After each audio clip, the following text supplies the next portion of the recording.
မွေးနေ ကလတိချစ်သူတွေကိုဒီတစ်ခါမိတ်ဆက်ပေးချင်တာကကျွဲကောဒီတောင်းလေးပါ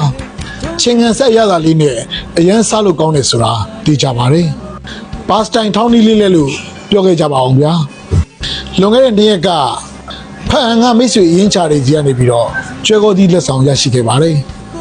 ပထမဆုံးကျွဲကောဒီနှလုံးလောက်ကိုအခွန်တင်ပါတယ်ကျွဲကောဒီတောင်းတဲ့ဆိုရင်ပန်းရောင်ဒီကိုတုံးနိုင်တယ်လို့အချင်ဒီကိုတုံးတာလဲပို့ပြီးအဆင်ပြေစီပါတယ်ခင်ဗျာ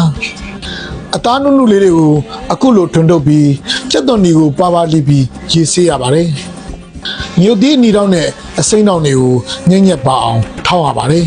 ။အဆက်ကျရင်ညံ့ညက်ထဲပါပြီးရင်တော့ငပိမီးပုတ်ကလေးကိုလည်းထည့်ပြီးထောက်ရပါတယ်ခင်ဗျာ။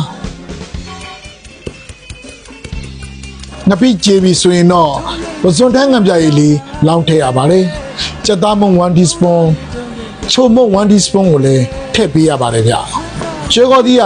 ပန်းရောင်အချိုသီးမှုတံမြာရည်3လုံးလောက်ညှစ်ထည့်ရပါတယ်။ပြီးရင်တော့အသားလေးတွေကြီးနှွာထားတဲ့ကျွဲကောသီးတွေကိုအကုန်လုံးရောထည့်လို့ရပါပြီ။ကျွဲကောသီးတောင်းဆိုပေမဲ့တကယ်တော့ကျွဲကောသီးကိုမထောင်းပါဘူး။စက်သွန်စိန်ပပလှီထားလေးတွေကိုထည့်ပြီးတော့ဖြည်းဖြည်းလေးမှွေဖို့ကြိုးစားပါတယ်။မစွန်လေးတွေကိုယင်းဖြောထားတာကိုလည်းတခါတည်းထည့်ပြီးတုတ်လိုက်လို့ရှိရင်အရန်စားလို့ကောင်းတဲ့ကျွဲကောသီးတောင်းလေးရှာပါပြီခင်ဗျာဒီနေ့တော့ရန်ကုန်မြို့မှာကျွဲကောသီးတွေအရန်ပေါ်နေပါတယ်နော်တရင်ကျုပ်ကာလမိသားစုတွေစုံစည်းကြတဲ့အခါဒါမှမဟုတ်ပစ်ကနစ်ထွက်တဲ့အခါမျိုးမှာဒီလိုကျွဲကောသီးတောင်းလေးများလှုပ်ရှားလိုက်မယ်ဆိုရင်တော့အရန်လိုစားလို့ကောင်းမှသိကြပါတယ်ကဲ